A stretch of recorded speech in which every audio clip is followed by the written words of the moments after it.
जाओगे तो ऊंट के मूत्र पेशाब की बोतलें मिलेंगी।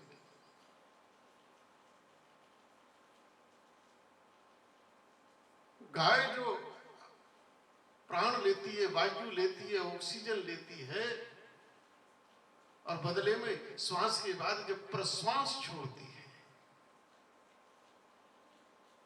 तो प्रश्वास से भी कार्बन डाइऑक्साइड नहीं होता है,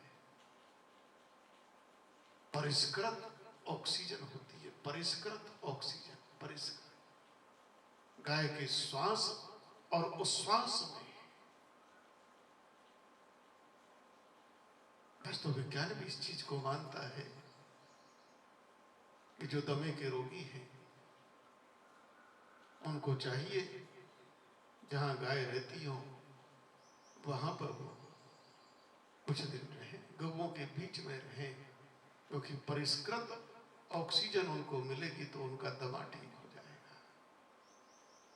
गौ बहुत बड़ी चीज है। भगवान आते हैं तो गौ के लिए आते हैं, ब्राह्मण के लिए आते हैं, विप्रधेनु सुर संत हित, देवताओं के लिए आते हैं और संतों के लिए आते हैं। इन चार के लिए परमात्मा आते हैं। परमात्मा जन्मता नहीं है, परमात्मा तो प्रकट होता है, प्रकट होता है। भय प्रकट कृपाला दीन दयाला, वह पारलौकिक प्रकट होता है। हरि व्यापक सर्वत्र समाना, प्रेम ते प्रकट होई पई जाना। प्रकट होता है, वो तो सर्वत्र है, समान है।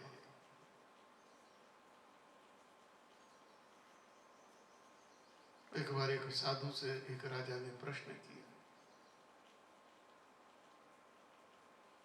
एक साधु राजा के दरबार में कहीं पहुंचे, राज्य में पहुंचे। राजा आया, साधु को प्रणाम किया और कहा, आप साधु हैं, मैं आपको नमस्कार करता हूं, परंतु मैं आपके सिद्धांत को नहीं मानता। आपका सिद्धांत क्या है? आप कहते हैं भगवान है। भगवान है तो कहां है? नजर क्यों नहीं आते? दिखाई क्यों नहीं देते? मिलते क्यों नहीं है? साधु मुस्कुराने लगे, कहने लगे, राजन, इतनी दूर से हम चलकर आए हैं और तुमने आते ही प्रश्न दाग दिया। अरे पहले कुछ आओ भगत करो, कुछ खिलाओ पिलाओ, तब पूछो। महाराज गलती हो गई, क्षमा करें, बताइए क्या आपकी सेवा में उपस्थित किया जाए? बोले, राजन थोड़ा दूध को, हम दूध लेंगे। राजा ने आदेश किया, एक बर्तन में दूध आ गया, और जब दूध आ गया तो साधु अपना हाथ उस दूध में घुमाने लगे। राजा ने पहले सोचा, देख रहे होंगे कि ये ठंडा है कि गर्म है, लेकिन वो तो हाथ घुमाए जा रहे हैं, देख रहे हैं, बार बार निकाल रहे हैं, बार बार डाल रहे हैं, निकाल रहे हैं। राजा ने सोचा, हो सकता है इन्होंने विचार करा हो, इसमें मीठा डाला होगा, उसको मैं घोल के तब पीता हूं, लेकिन इतनी देर हो गई, मीठा भी होता तो कब का घुल गया होता। महाराज ये आप कर क्या रहे हैं? राजा को लगा ये अजीब साधु है, बेवकूफों जैसी हरकत कर रहा है, पागलों जैसी। अरे दूध पीने को मांगा था, पिए, ये हाथ क्या घुमा रहा है? हाथ से पिएगा क्या? राजा को लगा अजीब पागल है। कहने लगे, महाराज ये क्या कर रहे हो? क्या कर रहे हो?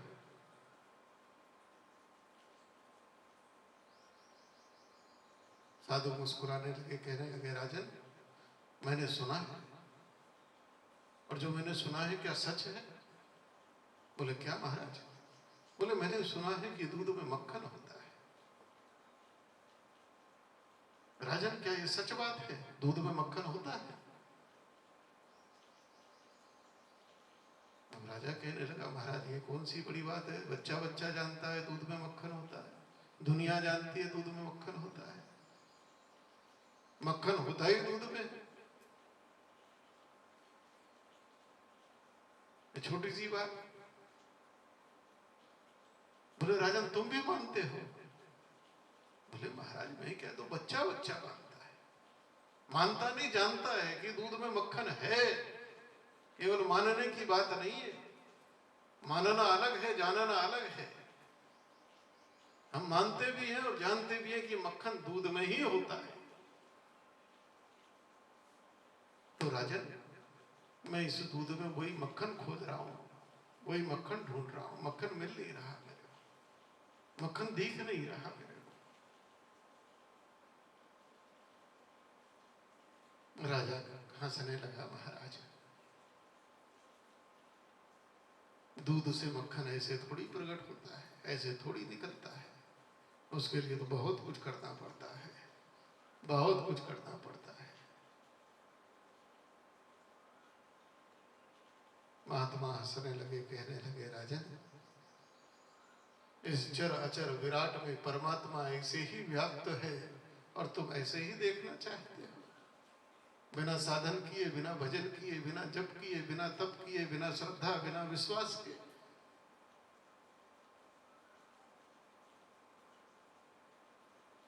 वह परमात्मा भी इस संसार में इसी प्रकार से व्याप्त है, लेकिन जब तुम साधन करोगे, जिस प्रकार से दूध से मक्खन को प्रकट करने में, निकालने में श्रम करना पड़ता है, साधन करना पड़ता है, यत्न करना पड़ता है, युक्ति करनी पड़ती है, उसी प्रकार से इस ब्रह्मांड में व्याप्त उस परात्पर परब्रह्म परम चेतन तत्व को प्रकट करने के लिए, देखने के लिए, जानने के लिए, पाने के लिए साधना रूपी यत्न करना पड़ता है, सत्संग करना पड़ता है, जप करना पड़ता है, तप करना पड़ता है।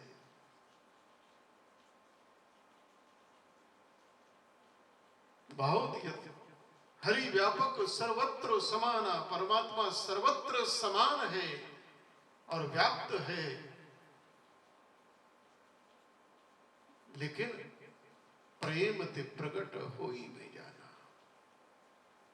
वह कहीं आता नहीं है, कहीं जाता नहीं है, वह तो सर्वत्र है, वह तो कहीं से भी प्रकट हो जाए, कहीं से भी हो जाए, लेकिन होता प्रकट है। प्रेम से जन्मता नहीं है, जन्मता वह है जो नहीं था और एक दिन नहीं रहेगा, लेकिन प्रकट वह होता है जो विद्यमान है, वही तो प्रकट होगा, वही तो होगा।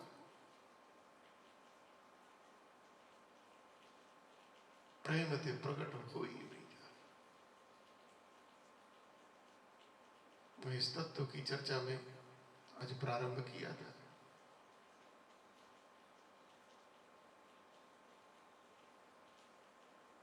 लौकिक प्रकाश और पारलौकिक प्रकाश, ये जो नेत्र है ये संसार को देख रहे हैं। हम अपनी आंखों से सारा संसार देख रहे हैं, लेकिन इस संसार को देखने के लिए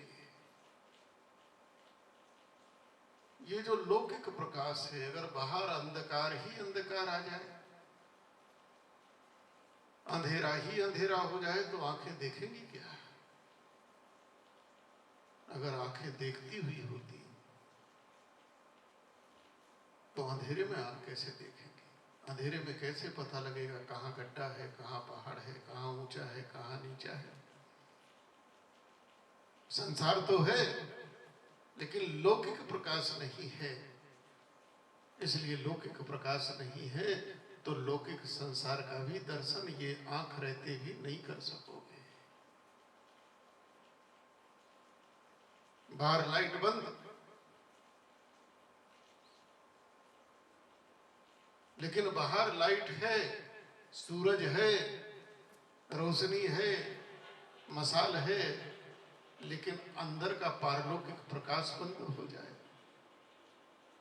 अंदर जो ज्योत जल रही है, जो पारलौकिक ज्योत जल रही है, अगर वह ज्योत बंद हो जाए तो आंखें तो हैं, रोशनी भी है, उजाला भी है, पर संसार रहेगा, दिखेगा। ये दिखने वाला नहीं है। ये लौकिक संसार को भी देखने के लिए केवल लौकिक संसार नहीं, लौकिक प्रकाश नहीं, लौकिक प्रकाश के साथ साथ पारलौकिक प्रकाश भी चाहिए, अंदर का प्रकाश भी चाहिए। अंदर की ज्योत अगर बंद हो गई, मुर्दा आदमी क्या देखेगा? मुर्दा क्या देखेगा? मुर्दा हो गया आदमी, लोग रो रहे, चारों तरफ खड़े हुए और मतलब से रो रहे, वो उसके लिए नहीं रो रहे। अरे पिताजी चले गए, हमारे लिए क्या छोड़ कर गए, हमको तो कुछ बता के भी नहीं गए, कहाँ रख गए कहाँ नहीं रख गए हैं, रो रहे मतलब के लिए, रो भी रहे हैं, बोल भी रहे हैं, लेकिन मुर्दा आदमी सुनेगा नहीं। कान तो है मुर्दे के, लेकिन क्या मुर्दा उठकर बताता है कि हाँ चिंता ना करो, मैं मर गया कोई बात नहीं, लेकिन मैं बता रहा हूं तुमको कि मैं हाँ कहां कहां मैंने क्या क्या रखा हुआ है। आज तक कोई मुर्दा बताने नहीं आया।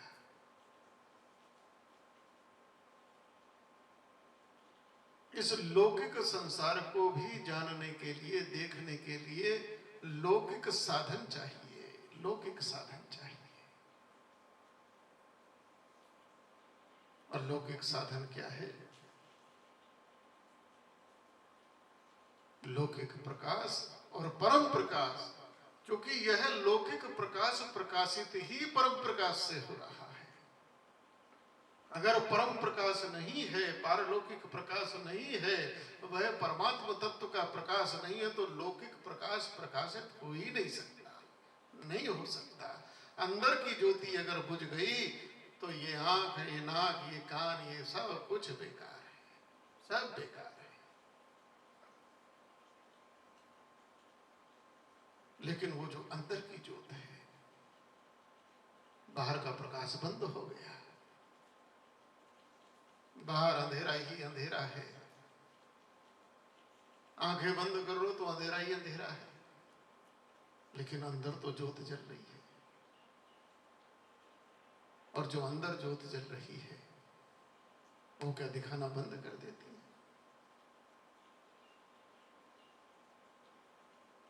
बाहर का लौकिक प्रकाश न हो तो पारलौकिक प्रकाश, अंतः ज्योति जो जल रही है, ये भी एक ऐसे संसार को दिखाने लगती है, ऐसे संसार को दिखाने लगती है जिस संसार की निर्मिति मन के द्वारा होती है, मन के द्वारा होती है। आंखें बंद करके जब ध्यान में बैठते हैं, बताओ क्या क्या नहीं देखते आप, क्या क्या नहीं दिखाई देता, कौन सा रिश्ता नाता नहीं होता है, कौन सा लड़ाई झगड़ा सुख दुख है, कौन सी ईर्ष्या, कौन सी वासना ऐसी होती है जो नहीं दिखाई देती है। मन की सृष्टि शुरू हो जाए, बाहर माया की सृष्टि है, माया की सृष्टि बनाने के लिए विधाता को भी 5 तत्वों का अवलंब लेना पड़ा, सहारा लेना पड़ा, लेकिन मन ने तो केवल गुणों से ही बिना पंच तत्व लिए संसार बना दिया। मन का संसार तो माया के संसार से भी भयंकर है। अरे मन के संसार में आपने एक घर बनाया, कितना श्रम किया होगा, लोहा लाए होगे, पत्थर लाए होगे, ईंट गारा लाए होगे, सीमेंट लाए होगे, खिड़की दरवाजे लाए होंगे, क्या क्या नहीं किया होगा, कितने मिस्त्री मजदूर पकड़ के लाए होंगे, कितने साधन आपने किए, लेकिन नेत्र बंद करके मन ने जो मकान बनाया, मन ने जो नगर बसाया, बिना ईंट के, बिना सीमेंट के, बिना गारा के, बिना लोहा लंगड़ के नगर बसा दिए मन ने, बिना पदार्थ के बसा दिए।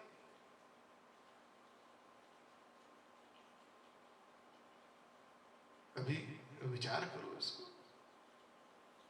और ऐसा नहीं है, उस मन रूपी संसार में हमको घुमा दिया है। विचारों में मन क्या है?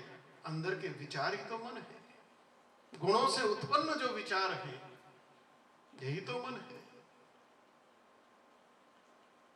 और उन विचारों में तादात्म्य कर दिया, उन विचारों में हम लड़ भी रहे हैं, हम हंस भी रहे हैं, हम रो भी रहे हैं, हम दौड़ भी रहे हैं। मन की गति।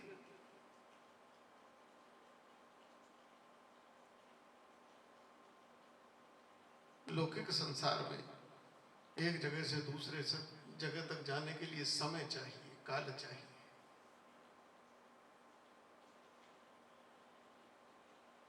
लेकिन मन के संसार में क्षण नहीं लगता, कहां से कहां, कहां से कहां।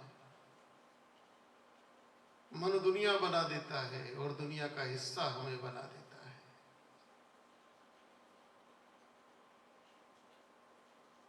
उस समय लौकिक प्रकाश नहीं था, केवल अंदर का प्रकाश था। तो उसने मन का संसार दिखा दिया। स्वप्न भी मन का संसार होता है, मन का संसार होता है। स्वप्न का दर्शन आप लौकिक प्रकाश से नहीं कर सकते, अंदर पारलौकिक प्रकाश से ही, क्योंकि वह जो मन है वो अंदर है, बाहर नहीं है। जो बाहर है उसे आप लौकिक प्रकाश से देख सकते हैं, लेकिन जो अंदर है उसे तो अंदर के ही प्रकाश से देखा जाएगा।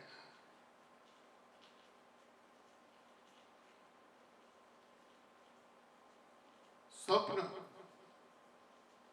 पारलौकिक प्रकाश से आप देख रहे हैं,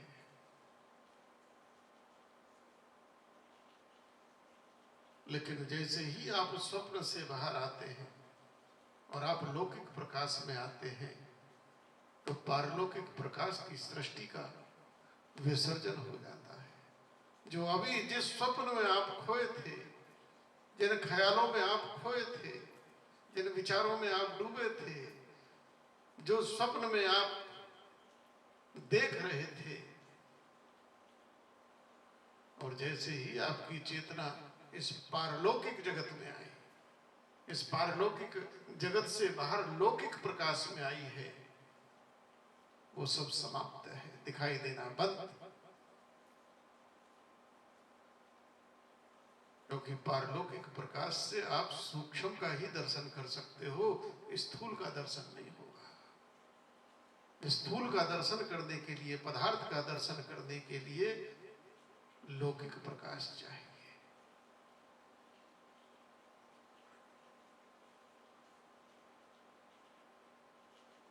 उस परम तत्व से, उस प्रकाश तत्व से, उस मूल तत्व से तीन गुण उत्पन्न हुए, तीन गुण उत्पन्न हुए। उन गुणों को नाम दिया गया सत्व गुण, रजोगुण और तमोगुण।